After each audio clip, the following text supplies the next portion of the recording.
Hi అండి, అందరికీ నమస్కారం. మీరు ఎంతగానో ఆదరిస్తున్న ఫుడ్ ఛానల్ ఫ్యామిలీ వంటకి స్వాగతం. ఈరోజు వీడియోలో మీకు చూపించబోతున్న రెసిపీ గుమ్మడికాయ రోటి పచ్చడి. ఎలా చేసుకోవాలి ఈ వీడియోలో చేసి చూపిస్తాను. రోట్లో చేసిన రోటి పచ్చడి అంటేనే నోట్లో నోరూరిపోతుంది కదా.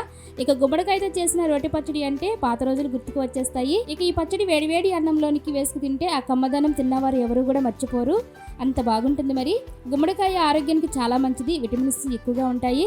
ఇక ఈ పచ్చడి సైడ్ డిష్గా అన్నం, రోటీ, దోశ, ఇడ్లీ ఇలాంటి వాటిల్లోనికి సూపర్గా సెట్ అయిపోతుంది. ఇక లేట్ చేయకుండా నేను ఏమేమి వేసానో ఎలా చేశానో చూసి ఈ పద్ధతిలో మీరు ఒక్కసారి తప్పకుండా ట్రై చేయండి, చాలా రుచిగా ఉంటుంది. ఇక వీడియోలోకి వెళ్ళే ముందు నా ఛానల్ సబ్స్క్రైబ్ చేయండి, బెల్ ఐకాన్ క్లిక్ చేయండి, వీడియోని చివరి వరకు చూడండి. ఈ వీడియోని స్టార్ట్ చేద్దాం రండి.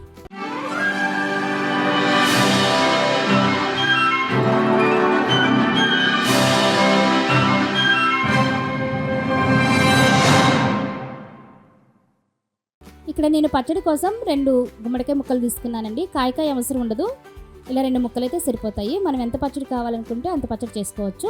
కాయ అయితే చాలా ఫ్రెష్గా ఉంది, బాగా పండిన కాయ అనమాట, చాలా బాగుంటుంది ఇది పచ్చడికి. ఇప్పుడు ఈ బద్దల్లోని మధ్యలో విత్తనాలన్నీ తీసేసుకోవాలి. ఇలా ఇవన్నీ కూడా ఒక గిన్నెలోకి వేసుకోవాలండి. వీటిని పారేయకుండా ఉండాలి, ఎందుకంటే వీటిలో చాలా విటమిన్స్ ఉంటాయి, ఆరోగ్యానికి కూడా చాలా మంచిది. ఇవన్నీ కూడా సపరేట్ చేసేసి ఒక గిన్నెలోకి వేసేసుకోవాలి. ఇందులో ఈ మధ్య భాగం కూడా మొత్తం తీసేసుకోవాలి, అది పండి ఉంటుంది కాబట్టి కొంచెం తీయదనం వస్తుంది. కాబట్టి మధ్యలోదంతా కూడా ఒక చాకుతో తీసేసుకుని శుభ్రం చేసుకోవాలి.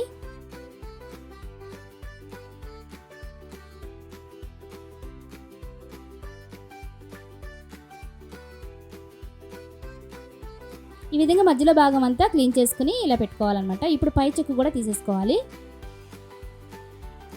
ఇదిగో చూడండి, మధ్యలో ఉన్న విత్తనాలు, సీడ్స్ అన్ని కూడా ఒక గిన్నెలో వేసుకోవాలి. ఇప్పుడు దీనిపైన ఉన్న చెక్క అంతా కూడా తీసేసుకోవాలి, అది కొంచెం గట్టిగా ఉంటుంది, చూసుకుని తీసుకోవాలండి.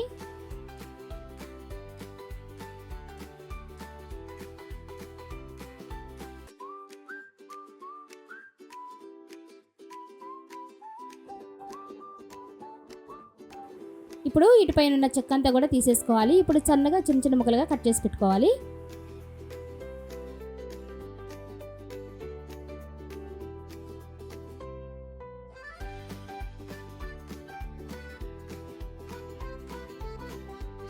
ఇలా చిన్న చిన్న ముక్కలుగా కట్ చేసుకుని ఒక ప్లేట్లో తీసుకుని పక్కన పెట్టేసుకోవాలి. ఈ మాదిరిగా ఉంటే సరిపోతుందండి, ఊరికే వేగిపోతాయి, ఎక్కువ టైం పట్టదు. మరి లావుగా కాకుండా మరి సన్నగా కాకుండా ఈ సైజులో కట్ చేసుకుంటే సరిపోతుంది.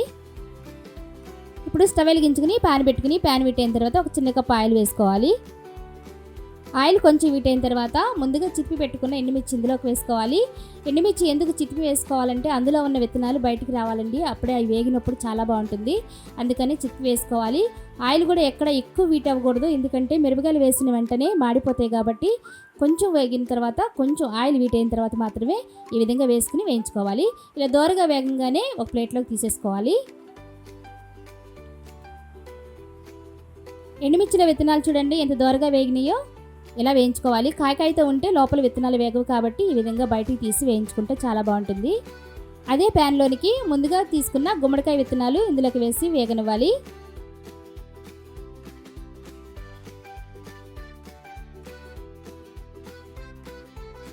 ఇవి కూడా దోరగా వేగిన తర్వాత ఇవి మరొక గిన్నెలోకి తీసుకోవాలి. ఇలా వేయించుకున్న గుమ్మడి విత్తనాలని పక్కన పెట్టేసుకోవాలి. ఇప్పుడు అదే ప్యాన్లోనికి ఇంకొంచెం ఆయిల్ ఉంది కదా, అందులోనికి ముందుగా కట్ చేసుకున్న గుమ్మడికాయ ముక్కలు ఇందులోకి వేసుకుని నూనెంతా పట్టేలాగా అటు ఇటు కదుపుకుంటూ వేయించుకోవాలి. ఒక 5 నిమిషాలు మూత పెట్టి లో ఫ్లేమ్లో ఉడికించుకోవాలి. ఇప్పుడు 5 నిమిషాల తర్వాత మూత చూసుకొని ఒక్కసారి గరిటెతో అటు ఇటు తిప్పేసి ఇందులోనికి రుచికి సరిపడా పులుపు వేసుకోవాలి. చింతపండు వేసుకోవాలండి, మీరు ఎంత తినగలరో అంత చింతపండు వేసుకోండి. నేనైతే కొద్దిగా వేస్తున్నాను, నేను తీసుకున్న ముక్కలకి ఎంత సరిపడుతుందో అంత తీసుకున్నాను. అందులోనికి కొద్దిగా కొత్తిమీర కూడా కట్ చేసి వేసుకోండి, రుచికి చాలా బాగుంటుంది, మంచి ఫ్లేవర్ కూడా ఉంటుంది. వీటన్నిటి కూడా ఒకసారి కలిపి మరొక 5 నిమిషాలు మూత పెట్టి ఉడికించుకోవాలి. గుమ్మడికాయ ముక్కలు ఈజీగానే ఉడికిపోతాయి, ఎక్కువ టైం పట్టదు. 5 నిమిషాల తర్వాత మూత చూపిస్తున్నాను.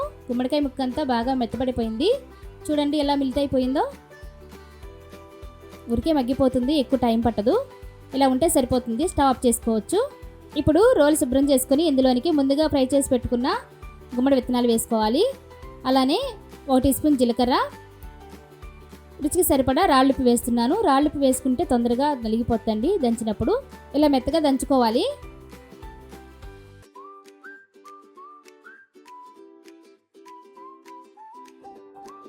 గుమ్మడి విత్తనాలు కొద్దిగా నలిగిన తర్వాత పచ్చి కొబ్బరి ముక్కలు వేసుకుని అవి కూడా దంచుకోవాలండి.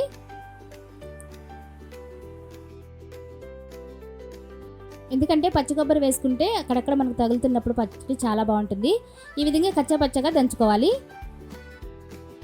ఇందులోనికి ముందుగా వేయించుకున్న ఎండుమిర్చి ముక్కలు కూడా ఇందులోకి వేసుకోవాలి. గుమ్మడికాయ ముక్కల్లో వేయించుకున్న చింతపండు తీసి అందులోకి వేసుకుని ఈ విధంగా మెత్తగా మెదుపుకోవాలి. ఇలా రెడీ చేసుకోవాలి. ఇప్పుడు ఇందులోనికి ఒక 7-8 వెల్లుల్లి రెమ్మలు కూడా వేసుకుని దంచుకోవాలి. మెత్తగా కచ్చాపచ్చగా దంచుకుంటే సరిపోతుంది ఈ విధంగా.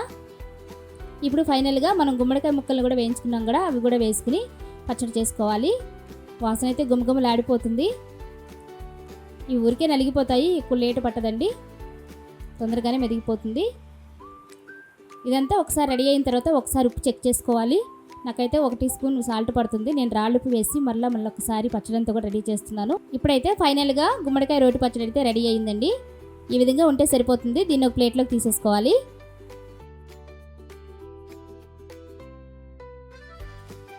ఇప్పుడు స్టవ్ వెలిగించుకుని ముందుగా వేయించుకున్న ప్యాన్ ఉంది కదండి, అందులోనికి 1 కప్పు ఆయిల్ వేసుకోవాలి. ఒక చిన్న కప్పు ఆయిల్ కొద్దిగా వీటైన తర్వాత 1/2 టీ స్పూన్ పచ్చెనగపప్పు, 1/2 టీ స్పూన్ సాయిపప్పు, 1/2 టీ స్పూన్ ఆవాలు, 1/2 టీ స్పూన్ జీలకర్ర, ఒక 2 ఎండుమిర్చి ముక్కలు, ఒక 2 ఎల్లుల్లిపాయ ముక్కలు కచ్చపచ్చగా దంచుకుని వేసుకుని ఇవన్నీ కూడా దోరగా వేయించుకోవాలి.